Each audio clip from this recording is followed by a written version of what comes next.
And my husband calls. Literally right when I hit record. Can I pause this recording in time to answer the phone?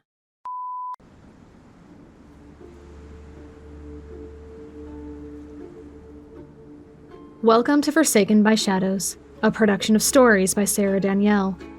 As we enter into a new year, I want to take a moment to pause and reflect on what a wonderful year 2023 was for me, and how much of that is thanks to you.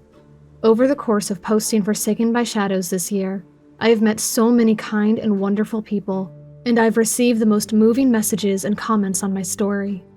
Quite honestly, the scariest thing a person can do is put their heart on a page and then ask somebody to judge it. But I have been so blessed by you all, readers and listeners alike, and I cannot express my gratitude enough. Thank you for a delightful year of sharing stories. Previously, on Forsaken by Shadows, from Belnir's point of view. You are all aware by now that the search party sent to hunt down whoever killed our Songblades didn't return with their souls intact. They say Mother Lara had a public breakdown on the docks when she saw the bodies, and enough people claim to have witnessed it that I don't think it was an exaggeration. Even Beltel was shook, and very few things shake him. Most of the cycle remains a blur of fear and frustration, of barely contained emotion and a struggle to keep the peace. Yet somewhere in the middle of keeping Arden from getting himself either arrested or killed and maintaining my role as a patrol captain on duty in the market district, Mazira finds me. Really, she snuck up on me. I had just stepped into a quiet alley, needing to take a moment to just breathe in a tranquil place, when her hand snaked out and grabbed my arm. I nearly jumped out of my skin. But when I saw who it was who had caught my attention, all concern for my own state vanished. Mazira and I aren't exactly close friends, though not for lack of trying on the Doar part. We've hosted her in Risman a number of times, but she's always careful to keep Risman between us and herself. Yet she approached me, and she addressed me by name with enough confidence that tells me she has no doubt that I'm not Beltel. Her face is etched with heartache, and it's a long, long time before I can calm her down enough to get her to tell me what's wrong.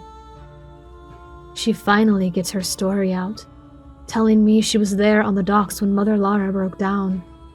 It's no wonder she's trembling. After all she has been through, seeing such a sight must have affected her deeply.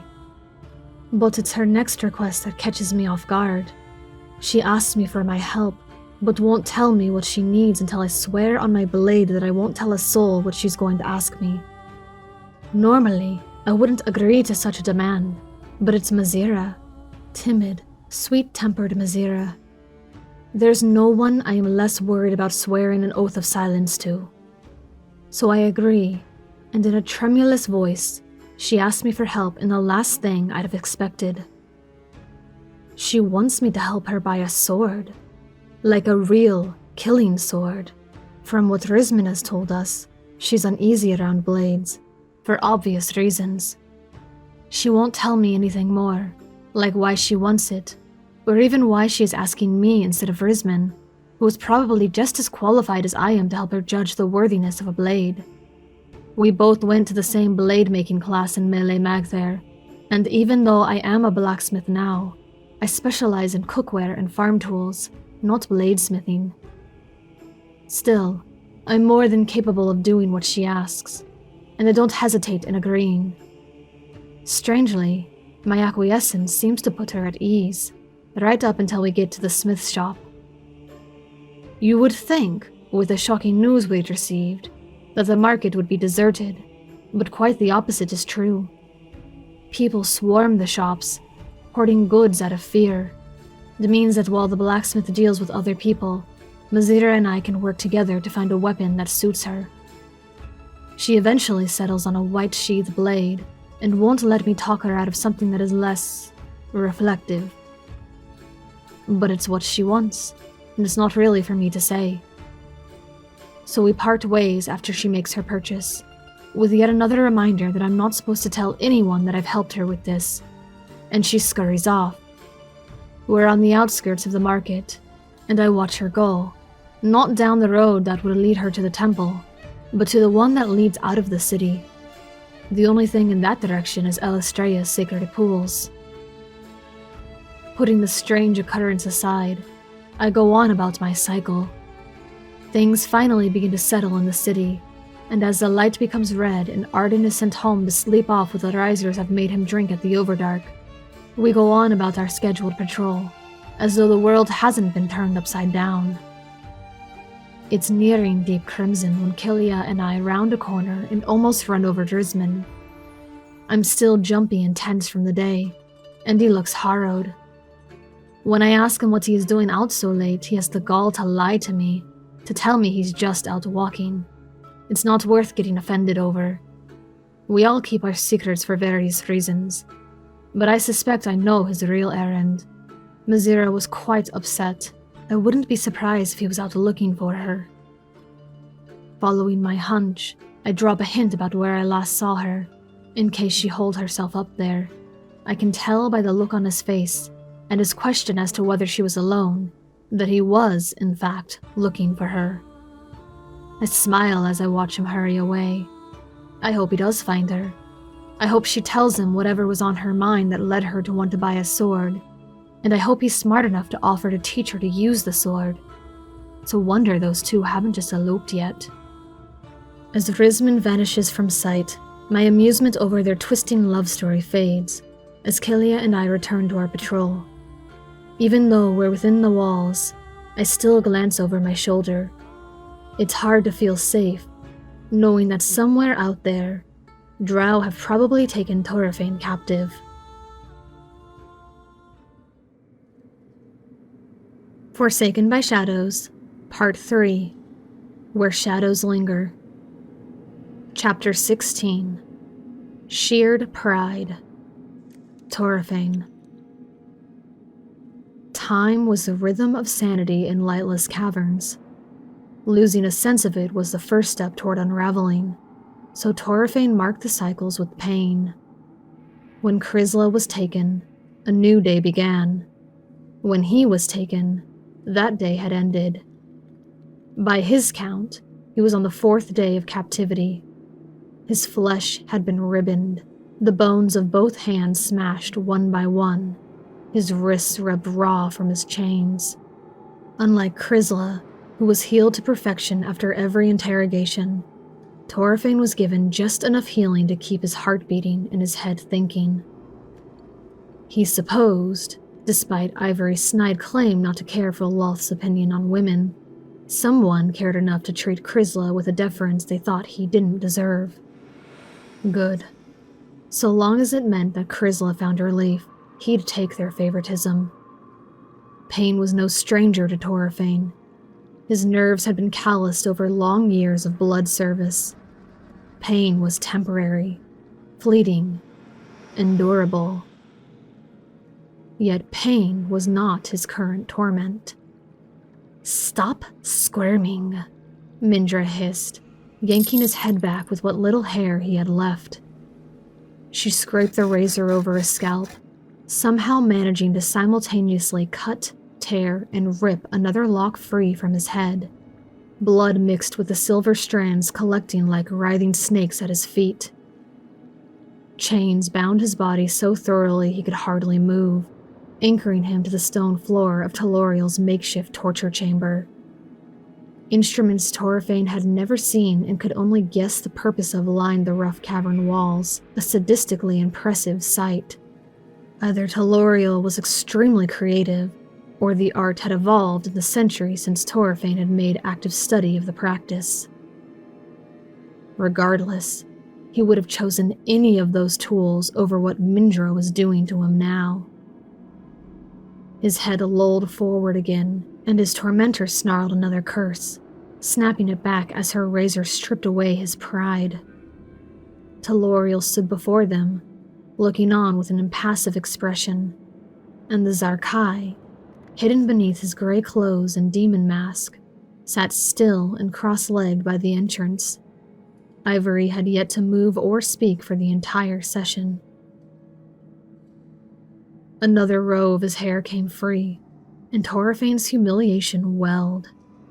He hadn't even known the pride still lived within him, and it seemed a shameful thing to be wretched over. It was only hair that he thought little of other than to wash and brush on occasion so that his wife wouldn't give him that look. But to a drow, living outside of Lana, there was no such thing as just hair. Hair was a symbol of status, with everything from the length to the cut announcing to the world who you were and how far you had fallen. Nobles wore their tresses long and luscious, as though wreathed in spider silk, while mercenaries chose strange and asymmetrical styles to mock the system. Commoners could grow out their strands, so long as they kept it trimmed and styled differently, but only slaves and prisoners had their heads shaved. With every slice of Mindra's blade, a new crack appeared in the shell encasing his heart. From within leaked molten fury and abject horror. She didn't just cut away his hair, she debased him for the world to see. But it was just hair. No one in Lana measured a man by his hair. No one in the sanctuary cared. Many of the drow citizens cut their hair on purpose, as Rizman had, out of defiance for the life they had once lived. But Torafein's life was split in two. One that was real, in Lana, where it wouldn't matter, and one that was fake, where he covered himself in lies and deceit as thoroughly as ivory covered his alabaster skin, teaching murderers better ways to kill, all for the purpose of finding the few who begged for an out. Some lies weren't so easy to let go of. Menzo Berenson still had its grip on him. His anguish over his hair was proof of it. In Lana, he was a guide, a husband, and a father. In Menzo Berenson, he was a prince, a son of the second highest house in the city. And though he loathed most of his family, and though he spent as little time in the Zarin Manor as possible when on his tours, his dignity was raked away with every pass of Mindra's razor. "There," she crooned, finally stepping away to admire her work. "What do you think, brother?" "Properly loathsome," Taloriel said, without inflection. If Torafein had had the strength, he would have lunged against the chains, just for the sake of appearing vicious. But he did not, and gravity hung his head when defiance failed him. Mindra crouched, grabbing his chin and forcing him to look up at her. "They've made you appear as you are, blood traitor, apostate, blasphemer. Don't worry, I'll find you a mirror so you can see for yourself." Torafein just looked at her, marveling, despite his misery, at how eyes so familiar could be bent so cruelly. Taloriel had similar eyes, the same grape blood color, but there was a deadness to his gaze where Mindra's and Rizman's held spark. It made him different somehow, though the color and shape were the same. Maybe it was the blood loss, or the remnants of his pride scattered at his feet, but Torafein couldn't help it.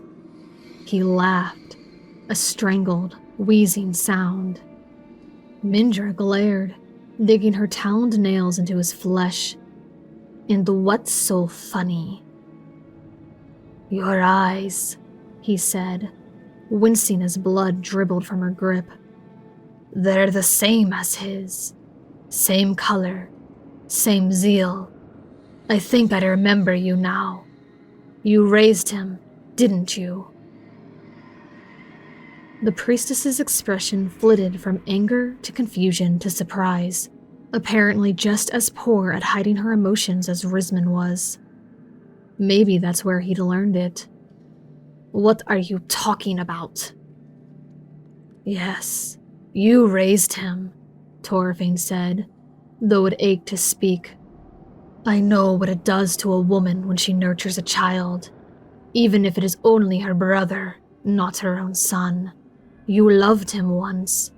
Maybe not for long, before you remembered you were supposed to hate. But for a brief time, you loved him, Maybe you still do. Surprise became shock, then outrage, as Mindra's lovely face twisted.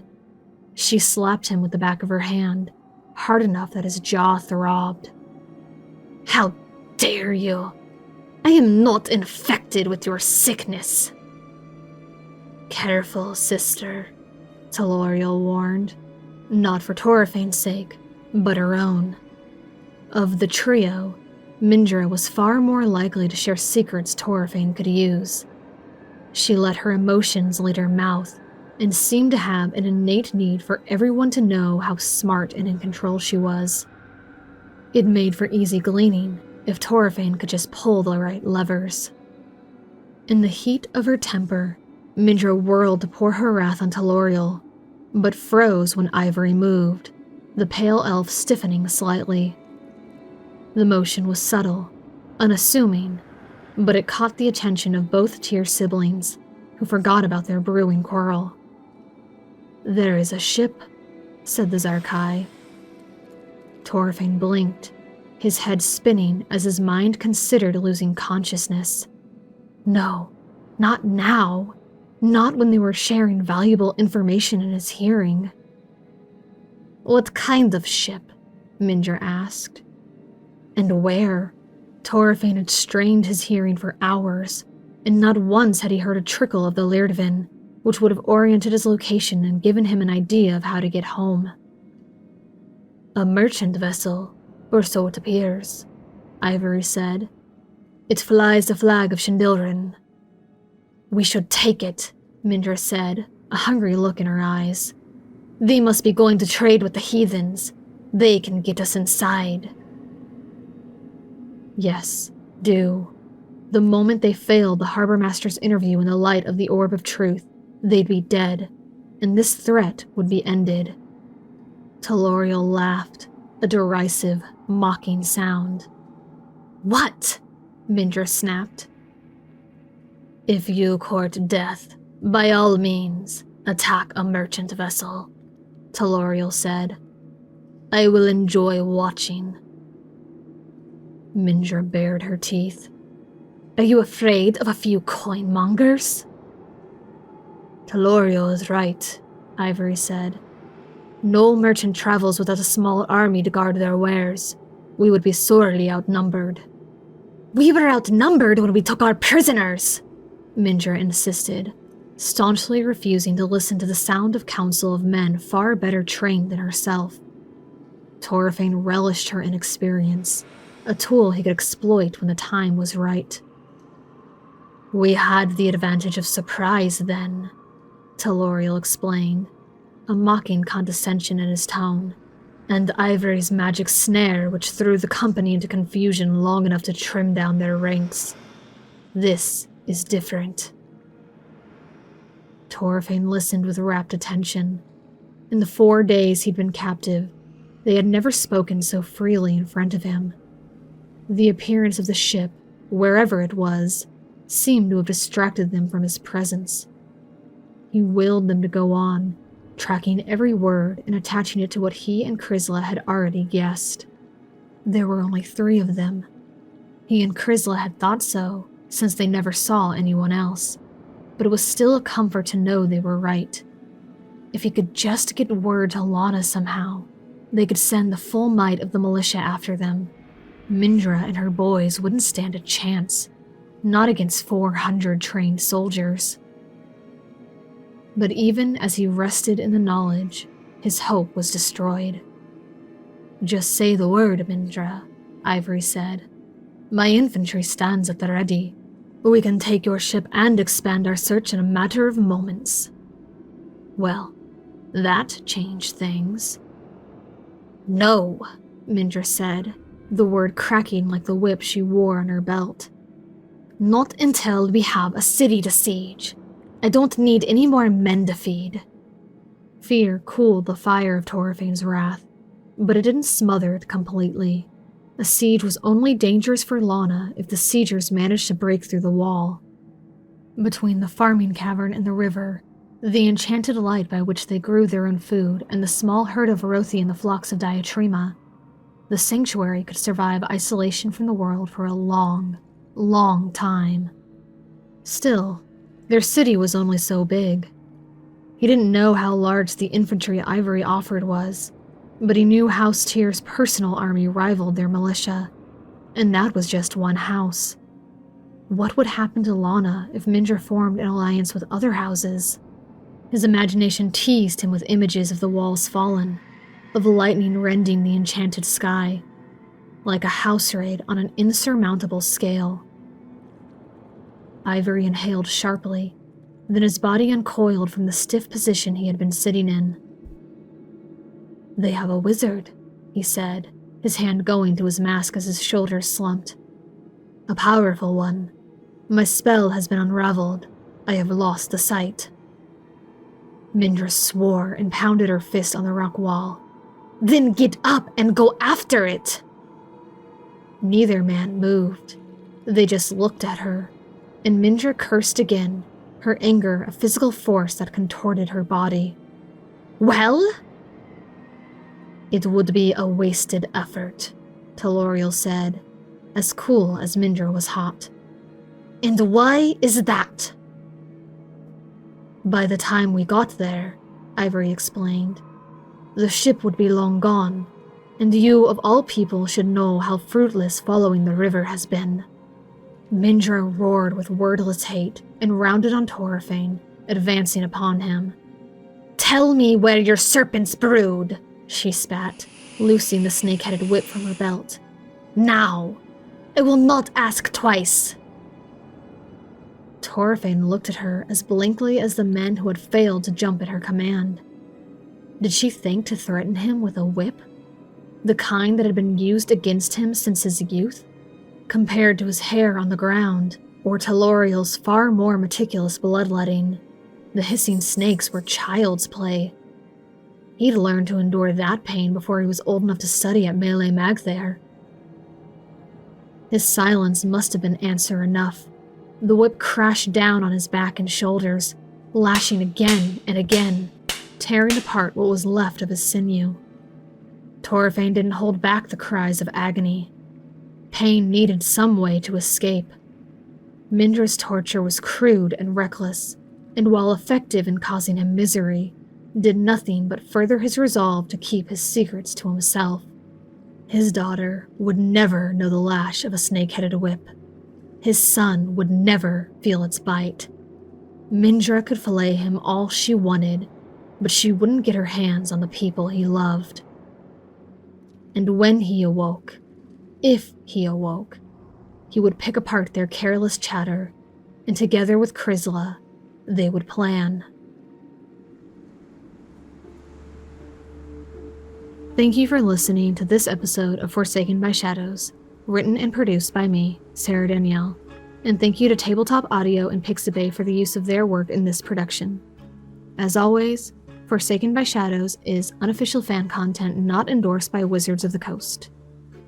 As things get darker, these outros get harder and harder to record. What do you say after telling the story of a man in misery? The only thing I can do is remind you of the promise that got me through Season 1. Even in the darkest caverns, light will find a way. Here we go. How do I say this word? Shindilrin.